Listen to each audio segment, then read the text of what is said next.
আলু পোস্ত বানাবো, তার জন্য দেখুন এইভাবে আলু কেটে নিয়েছি, দিয়ে ভালো করে ধুয়ে নিয়েছি। একটু অন্যরকম আলুটা বানাবো পোস্তটা, তার জন্য কড়াইয়ে সরষে তেল নিয়েছি। আর এখানে দেবো কালো জিরে ফোড়ন দিয়ে প্রথমে আলুগুলোকে একটু হালকা করে ভেজে নেব। এবার আলুগুলো সব দিয়ে দেবো।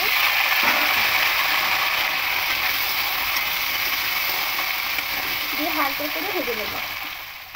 হালকা করে দেখুন আলুগুলো একটু ভেজে দিয়েছি। এবার এখানে লঙ্কা গুঁড়ো দিয়ে দেবো। আমি কাঁচা লঙ্কা দিচ্ছি না, গুঁড়ো লঙ্কা দিয়ে করছি, আপনারা কাঁচা লঙ্কা দিয়ে দেবেন। আর এখানে পরিমাণ মতো লবণটাও দিয়ে দেবো।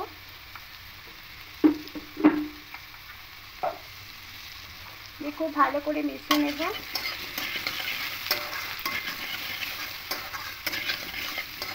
এবার এখানে পরিমাণ মতো জল দিয়ে দেবো। জল দিয়ে আলুটাকে একটু সেদ্ধ করে নেব।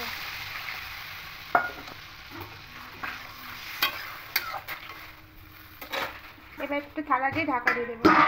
এবার মিক্সির মধ্যে এখানে 2.5 চামচ পোস্ত আছে,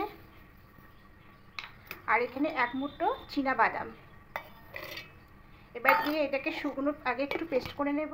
শুকনো পেস্ট করা হয়ে গেছে দেখুন। এবার এখানে সামান্য একটু জল দিয়ে দেবো। জল দিয়ে এবার এটাকে একটু মিহি পেস্ট করে নেব। এবার ঢাকাটা খুলে নেব।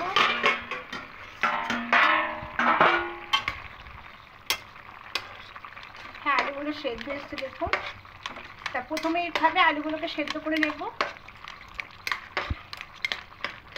এবার এখানে যে মশলাটা করেছিলাম মিক্সিতে, বাদাম আর পোস্ত, এবার এটা এখানে দিয়ে দেব। মিক্সিতে একটু জল দেব। জল দিয়ে এই জলটা ওখানে দিয়ে দেবো।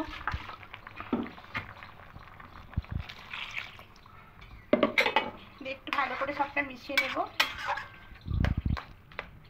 এবার একটুখানি জলটা মরে এলে, মানে কমে এলে, তখন এটা নামিয়ে নেব।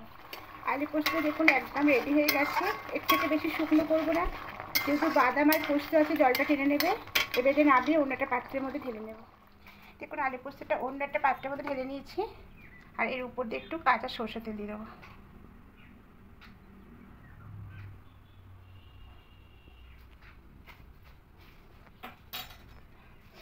আলু পোস্ত একদম রেডি হয়ে গেছে। তা বন্ধুরা এইভাবে করে একবার দেখবেন, বাদাম দিয়ে খেতে একদম অন্যরকম লাগবে।